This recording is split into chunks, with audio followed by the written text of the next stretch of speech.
ಅದೇ ಅಣ್ಣ ಒಂದು ಫಸ್ಟ್ ಡೇ ಏನ್ ಕಾಂಟ್ರವರ್ಸಿ ಆಗಿತ್ತು, ನೆಕ್ಸ್ಟ್ ಡೇ ಬಂದು ನಂದೇನ್ ಕ್ಲಾರಿಟಿ ನಾನು ಕೊಟ್ಟಿದ್ದೀನಿ. ಪದೇ ಪದೇ ಬಂದು ಮೀಡಿಯಾ ಮುಂದೆ ನಿಂತ್ಕೊಂಡು ಅದನ್ನ ಕೆಡಿಸ್ಕೊಂಡು ಬೇರೆ ರೀತಿ ಮಾತಾಡಿ ಬೇರೆಯವ್ರ ಬಗ್ಗೆ ಚೀಪಾಗಿ ಮಾತಾಡಿ ಅದೆಲ್ಲ ನನ್ನ ಒಂದು ಕ್ಯಾರೆಕ್ಟರ್ ಅಲ್ವೇ ಅಲ್ಲ. ಇಲ್ಲಿ ನನ್ನ ವಿಚಾರ ಏನಿದೆ, ನಾನ್ ಮಾಡ್ಸಿದೀನಿ, ನಾನ್ ಕರೆಸಿದೆ ಜಾಗಕ್ಕೆ, ನಾನೇ ಓಡ್ಸಕ್ ಪ್ರಯತ್ನ ಬಿಟ್ಟಿದ್ದು ಮತ್ತೊಂದು ಇಲ್ಲ. ಆ ಜಾಗಕ್ಕೆ ಹೋದಾಗ ಇಬ್ಬರೇ ನಂಗೆ ಪರಿಚಯ ಇರಲಿಲ್ಲ. ಅದೇನಿದೆ ಪ್ರತಿಯೊಂದು ಸ್ಟೇಟ್ಮೆಂಟ್ಸು ನಾನು ಸ್ಟೇಷನ್ ಬಂದಿದ್ದೀನಿ.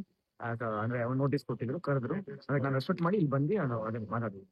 ಈಗ ಬೇಕರಿ ರಘು ಅವರು ನಿನ್ನೆ ಒಂದು ಹೇಳಿಕೆ ನೀಡಿದ್ದಾರೆ, ನಾನು ಸ್ಪಾಟ್ ಅಲ್ಲೇ ಇರ್ಲಿಲ್ಲ ಅಂತ. ನೀವು ಘಟನಾ ನಡೆದಂತ ಸ್ಥಳದಲ್ಲಿ ಅದೇ ಅಣ್ಣ, ಏನೇ ಆಗಿದ್ರು ಇವಾಗ ಯಾಕಂದ್ರೆ ಇವಾಗ ಇದಕ್ಕಿಂತ ಮುಂಚೆ ಬಿಫೋರ್ ನೋಟಿಸ್ ಬರೋಕ್ಕಿಂತ ಮುಂಚೆ ನಾವೇನೇ ಮಾತಾಡಿದ್ರು ಅದಕ್ಕೆ ನಮ್ಗೆ ಸಂಬಂಧ ಇರ್ತಾ ಇಲ್ಲ. ಇವತ್ತು ಪೊಲೀಸರು ಮುಂದೆ ಬಂದು ನಿಂತು ಮಾತಾಡೋದಕ್ಕೋಸ್ಕರ ಸ್ಟೇಷನ್ ಮುಂದೆನೆ ಬಂದಿದ್ದು. ಪ್ರತಿಯೊಂದು ನಾವು ಹೇಳಿದೆ, ನಾನಾಗ್ಲಿ ಪ್ರಮೋದನ್ನ ಮಹೇಶನ ಪ್ರತಿಯೊಬ್ರು ಹೇಳಿದ್ದಾರೆ.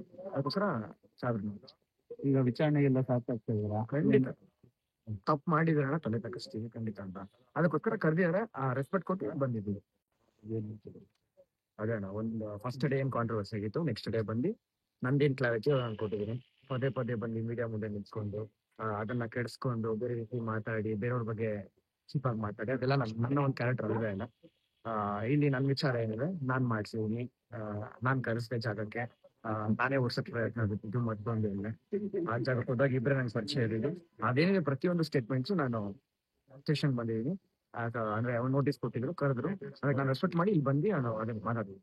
ಈಗ ಬೇಕರಿ ರಘು ಅವರು ನಿನ್ನೆ ಒಂದು ಹೇಳಿಕೆ ನೀಡಿದ್ದಾರೆ, ನಾನು ಸ್ಪಾಟ್ ಅಲ್ಲೇ ಇರ್ಲಿಲ್ಲ ಅಂತ. ನೀವು ಘಟನಾ ನಡೆದಂತ ಸ್ಥಳದಲ್ಲಿ ಅದೇ ಅಣ್ಣ, ಏನೇ ಆಗಿದ್ರು ಇವಾಗ ಯಾಕಂದ್ರೆ ಇವಾಗ ಇದಕ್ಕಿಂತ ಮುಂಚೆ ಬಿಫೋರ್ ನೋಟಿಸ್ ಬರೋಕ್ಕಿಂತ ಮುಂಚೆ ನಾವೇನೇ ಮಾತಾಡಿದ್ರು ಅದಕ್ಕೆ ನಮ್ಗೆ ಸಂಬಂಧ ಇರ್ತಾ ಇಲ್ಲ. ಇವತ್ತು ಪೊಲೀಸರು ಮುಂದೆ ಬಂದು ನಿಂತು ಮಾತಾಡೋದಕ್ಕೋಸ್ಕರ ಸ್ಟೇಷನ್ ಮುಂದೆನೆ ಬಂದಿದ್ದು. ಪ್ರತಿಯೊಂದು ನಾವು ಹೇಳಿದೆ, ನಾನಾಗ್ಲಿ ಪ್ರಮೋದನ್ನ ಮಹೇಶನ ಪ್ರತಿಯೊಬ್ರು ಹೇಳಿದ್ದಾರೆ. ಅದಕ್ಕೋಸ್ಕರ ಸಾವಿರ ಈಗ ವಿಚಾರಣೆಗೆಲ್ಲ ಸಾಕಾಗ್ತಾ ಇದ್ದೀರಾ? ಖಂಡಿತ ತಪ್ಪು ಮಾಡಿದ್ರೆ ತಲೆ ತಗ್ಗಿಸ್ತೀವಿ ಖಂಡಿತ ಅಂತ. ಅದಕ್ಕೋಸ್ಕರ ಕರೆದಿದ್ದಾರೆ, ರೆಸ್ಪೆಕ್ಟ್ ಕೊಟ್ಟು ಬಂದಿದ್ದೀವಿ.